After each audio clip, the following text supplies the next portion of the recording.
සතියන්තේ අපි ගොඩක් වෙලාවට ගෙදර ඉන්නේ නැහැ. එහෙමත්ම දවසක තමයි ගෙදර ඉන්න වෙන්නේ. සෙනසුරාදා හවසට කොහේ හරි ගිහිල්ලා ඉරිදා හවස් වෙලා තමයි අපි ගෙදර එන්නේ. ඉතින් මෙදා පාරක් ගියා අපිට ටිකක් දුරින් තියෙන අපේ යාළුවෝ වගේකුත් ඉන්න පෙරුච්චා කියන පැත්තට. මේ පැත්ත මම යන්න ආසම පැත්තක්. නාපෝලි කියන්නේ ඉතින් මහා ගොඩාක් බිල්ඩින් තියෙන නගරයක්නේ. ඒ වුණාට නාපෝලි වලින් ඈතට යන්න මෙන්න මේ වගේ හරි ලස්සන කොළ පාට පරිසරයක් එක්ක තමයි තියෙන්නේ. ඉතින් මම ඒකට හරිම ආසයි. මේ කොළ පාට, කහ පාට මේ පරිසරය ඇස් දෙකට හරි සනීපයි. මේ තියෙන්නේ අපි නැවතිලා හිටපු රූම් එකට පේන view එක. මාරම ලස්සනයි. ඇත්තටම මං ඉන්න පැත්තේ මට මෙන්න මේ වගේ වෙනස් වෙන ගහක් හොයාගන්න නැහැ. ඒ කියන්නේ ගස් කොළන් හරියම අඩුයි. ගොඩනැගිලි තමයි ගොඩක් වැඩිපුර තියෙන්නේ. මේ කොළ හැලෙන කාලේ එක යායට මෙහෙම ගස් තියෙන පැත්තක් අපේ පැත්තේ නම් නැහැ. හැබැයි ඉතින් මෙහෙත් මේ පාර කොළවල පාට වෙනස් වෙලා ඒව හැලෙන්න පරක් වෙලාද කියලාත් හිතුණා. මොකද සමහර ගස්වල පාට වෙනස් වෙන්න හිතලවත් තිබුණේ නැහැ. කලින් දවසේ යාළුවෙකුගේ ගෙදර ගිහිල්ලා කාලා බීලා සින්දු කියලා අපි රූම් එකට එනකොට ටිකක් රෑ වුණා. ඒ නිසා එදා දවසේ වීඩියෝ එකතු කරන්න බැරි වුණා.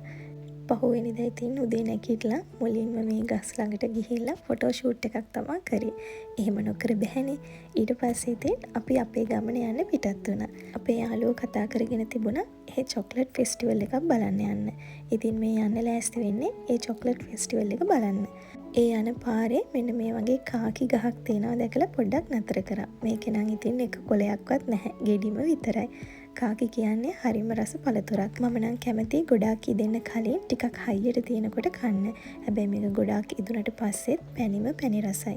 මේ කාකි ගෙඩිවල හැම ගෙඩියක් ඇතුළෙම ඇට නැහැ. හැබැයි ඇතුළේ ඇටයක් තියෙන ගෙඩියක් ඔයාලට හම්බුනොත් ඒක පිහියකින් දෙකට කපලා බලන්න. මම පෝස්ට් එකක දැක්කා. ඒක දෙකට කපලා බැලුවම ඒක ඇතුළෙන් පිහියක් ගෑරුප්පුවක් එහෙම නැත්නම් හැන්දක හැඩයක් පේනවා කියලා. ඉතින් මමත් මේ දවස්වල ඒක try කරනවා. මමත් කීප පාරක්ම කාකි ගෙනල්ලා බැලුවා. හැබැයි මේ එකකවත් මැද කාකි ඇටයක් තිබුණේ නැහැ. ඔයාලට හම්බුනොත් ඔයාලා try කරලා බලන්න. ඒක ඇතුලේ අර විදිහ දෙයක් තියනවාද කියලා. ඒකත් කඩාගෙන අපි ඉතින් මේ අපේ යාළුවෝ ටික හම් වෙන්න තමයි යන්නේ. ඒ යන අතරමඟ මොන හරි බොන්න ඕනි කියලා හිතුන නිසා අපි මේ බෙල්ලා නාපෝලි කියන කැෆේ බාර් එකට ආවා. මොකද මේ වගේ ගමනක් යනකොට ඉතින් වෙලාවටම කන්න බොන්න හම් වෙන්නේ නැති නිසා ලැබෙන අවස්ථාවෙන් මොනවා හරි කාලා බීලා තමයි යන්න ඕනේ. නැත්නම් ඉතින් පොඩි අය බඩගිනි තිබහයි වගේ දේවල් නිතරම කියනවා. මේ බලන්නකෝ මේ පැතිවල තියෙන ගස්වල තාම පාට වෙනස් වෙන්න පටන් අරන් නැහැ වගේ. එහෙම පාට වෙනස් වෙලා තිබුණා නම් මෙහෙම එක යායට දකින්නකොට මාරුම ලස්සනක් තියෙන්න තිබුණා. මොකද මේ ගස් පේලිය එක යායටනේ තියෙන්නේ. කහ පාට තැඹිලි පාටින් වගේ තිබුණා නම් හරිම ලස්සනට තියෙන්න තිබුණා. අතරින් පතර සමහර ගස් තිබුණා. හැබැයි ඉතින් ඔක්කොම එහෙම වෙලා තිබුණේ නැහැ. අපි මේ යන්නේ චොක්ලට් ෆෙස්ටිවල් එක බලන්න. චොක්ලට් ෆෙස්ටිවල් එකට යන්න ඕන කායක පහළ පාක් කරලා මෙන්න මේ වගේ මිනි මෙට්‍රෝ එකකින්. ඉතින් අපි ඒකට ටිකට් අරගෙන මෙට්‍රෝ එකට නගින්න යන්න තමයි මේ හදන්නේ. අවුරුදු ගාණක් ඉතාලියේ ජීවත් වුණත් අපි දැකපු නැති දේවල් තාමත් තියෙනවා. දවස ගාණෙම වුණත් යන්න තැන්න සෑහෙන තියෙනවා. මේ යන්නෙත් ඒ වගේ ගමනක් තමයි. මම කවදාවත්ම මේ වගේ මිනි මෙට්‍රෝ එකක ගිහිල්ලා නැහැ. මේකේ ඉතින් ඩ්‍රයිවර් කෙනෙක් නැහැ. මං හිතන විදිහට කරන්ට් එකෙන් තමයි යන්නේ. ඔන්න දැන් අපි පිටත් වෙන්නයි හදන්නේ. මං හිතුවට වඩා වැඩි දුරක් අපිට එතනට යන්න ඕන. මං හිතාගෙන හිටියේ මෙතනින් නැගලා ඊළඟ එකකින් බහිනවා කියලා. හැබැයි අපි ස්ටේෂන් 5ක් විතර ගියා. චොක්ලට් ෆෙස්ටිවල් එකට යන්න අපිට බහින්න තිබුණේ අන්තිම ස්ටේෂන් එකේ. ඉස්සරහා වීදුරුව ළඟම තැනක් අල්ලගන්න පුළුවන් වුණ නිසා ඉස්සරහා view එක හරි ලස්සනට පේනවා. මේ තියෙන අපි යනකොට මේ පැත්තට එන මෙට්‍රෝ එකක්. මෙහෙම යනකොට වටපිටාව හරිය ලස්සනයි. බලන්නකෝ අපේ මෙට්‍රෝ එක යන අතරේදී අපිට කලින් ගිය මෙට්‍රෝ එක හරවනවා. ඒ හරවන විදිහ බලන්නකෝ. මෙට්‍රෝ එක නෙමෙයි හරවන්නේ. ඒ පීල්ල තමයි හැරවෙන්නේ. ඔන්න ඉතින් අපි ගිය එකෙන් අපි එළියට බැස්සා. ඒ ගියාම අපි ගිය මෙට්‍රෝ එක හරවන විදිය චුට්ටක් වෙලා බලන් හිටියා. මේ තාක්ෂණය කොච්චරනම් දියුණුද? ඔයාලට තේරෙනව නේද? මේ මෙට්‍රෝ එක හරවන්නේ පීල්ලත් එක්කමයි. එතකොට මෙට්‍රෝ එකේ මෝන අනිත් පැත්තට හිටිනවා. ඊට පස්සේ ස්ටේෂන් එකෙන් මිනිස්සු ටික නගගෙන එයා අපි ආවා වගේම අනිත් පැත්තටත් යනවා. එතනින් බැහැලා චොක්ලට් ෆෙස්ටිවල් එක තියෙන පැත්තට ඇවිදගෙන ගියා. ඊයේ ඉරිදා දවස නිසාද මන් දන්නේ මිනිස්සු සෑහෙන ගොඩක් හිටියා. ඇත්තටම ඇඟිල්ලක් ගහන්න තරම්වත් ඉඩක් නැති තරමට මිනිස්සු හිටියා. බලන්නකො මේ පිනොකියෝ කියලා තියෙන්නේ ආමේ නොන් පියාශේල් චොකලාතු කියලා. ඒ කියන්නේ එයා චොකලට් වලට කැමති නැහැ කියලා. පිනොකියෝගේ නහය දික් වෙන්නේ සාමාන්‍යයෙන් බොරු කියනකොටනේ. එතනත් එයාගේ නහය දික් වෙලා තියෙන්නේ එයා බොරුවක් කියපු නිසා. ඒ කියන්නේ එයා චොකලට් වලට කැමති නැහැ කිව්වට එයා චොකලට් වලට කැමති. අපි මුලින්ම හම්බුණු කඩ ටික නම් මේ විදියට පාස් කරගෙන ගියා. මොකද ඇත්තටම කඩේකට ගිහිල්ලා බලන්න බැරි තරමටම මිනිස්සු ගොඩාක් හිටියා. මේ තියෙන්නේ චොකෝ පීසා. එතකොට මේ තියෙන්නේ චොක්ලට් පාස්තා. චොක්ලට් පාස්තා එකක් නම් ගන්න ඕනෙමයි කියලා හිතාගෙන එතන ඉඳගෙන ගන්න ඕනේ පාස්තා එකක් තීරණය කරා.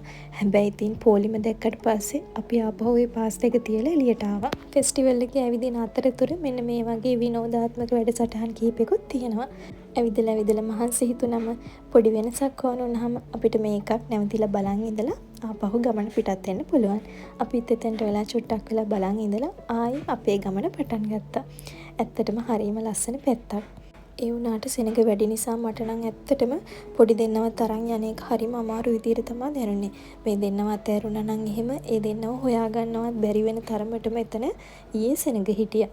මං ඉතින් ගොඩාක් පැණි රස වලට ආස නැති කෙනෙක් නිසා මේවා දිහා නැවති බැලුවේ නැහැ. හැබැයි ඉතින් ගන්න ඕන කියලා හිතුණත් නැවතිලා එහෙම ගන්න හිටියනම් අපිට තව සෑහෙන වෙලාවක් යනවා. ඒ නිසා මම නම් ඉතින් වැඩි කඩවල් වල නැවති බල හිටියේ නැහැ. මේ බලන්නකෝ මෙයා පොඩි ළමයෙකුට බැලූන් වලින් හරිම ලස්සන බෝනික් එකක් හදලා දුන්නා. ඒක ඇත්තටම බලන් ඉන්නකොට හරිම ආසයි. එයා ඒ බෝනික්කගේ කොණ්ඩේ, කකුල් අන්තිමට අත් දෙකකුත් දාලාම තමයි ඒ බබාට දුන්නේ. පුළුවන් අය නම් ඉතින් එක ඒවා අරගෙන තිබුණා. මේ නංගිත් අරගෙන තිබුණා චොක්ලට් දාපු පොප්කෝර්න්. හැබැයි මේක නම් රසට තිබුණා. ගොඩාක් පැණි රස නැතුව හොඳ ගානට තිබුණා. සුපර් මාරියෝ කියන්නේ අපේ පුතා කැමතිම කාටුන් කැරක්ටර් එකක්. එයාව දැක්ක ගමන් ඉතින් ටක් ගාලා දුවලා ගියා ෆොටෝ එකක් ගහන්න. මෙයාලා ඉතින් මේ විදිහට ඇඳගෙන ඉන්නේ කීයක් හරි හොයාගන්න. එයාගේ අර අතේ තියෙන කැටේට අපිට කීයක් හරි දාන්න පුළුවන්. ඊට පස්සේ තව ඉස්සරහට ඇවිදගෙන යනකොට තැනක තිබුණා පනෙත්තෝනි විකුණන්න. පනෙත්තෝනි කියන්නේ ක්‍රිස්මස් කාලෙට හරි ප්‍රසිද්ධ කෑම එකක්. ඉතින් මේක ගන්න කලින් අපිට මේ විදිහට ඒක කොහොමද කියලා කාලා බලන්න පුළුවන්. මේ දෙන්නටත් ඕන උනා එක කාලා බලන්න. ඒ නිසා පොලිමේ ඉඳලා මල්ලි නම් මල්ලිට එකක් අරන් ආවා.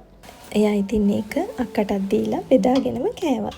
පනෙත්තෝනි කියන්නේ මෙන්න මේ ෆොටෝ එකේ තියෙනවා වගේ පාන් එකකට. මේකට ඇතුළට නුතෙල්ලා දාලා තමයි යාලා ඒක හදලා තිබුණේ. මේ වෙද්දි 3 විතර වෙලා තිබුණ නිසා හැමෝම හිටියේ පොඩි බඩගින්නක. ඒ නිසා අපිට කන්න පුළුවන් දේවල් බලලා ගත්තා. මං ඉතින් මෙන්න මේ වගේ සෑන්ඩ්විච් එකක් තමයි හදාගත්තේ.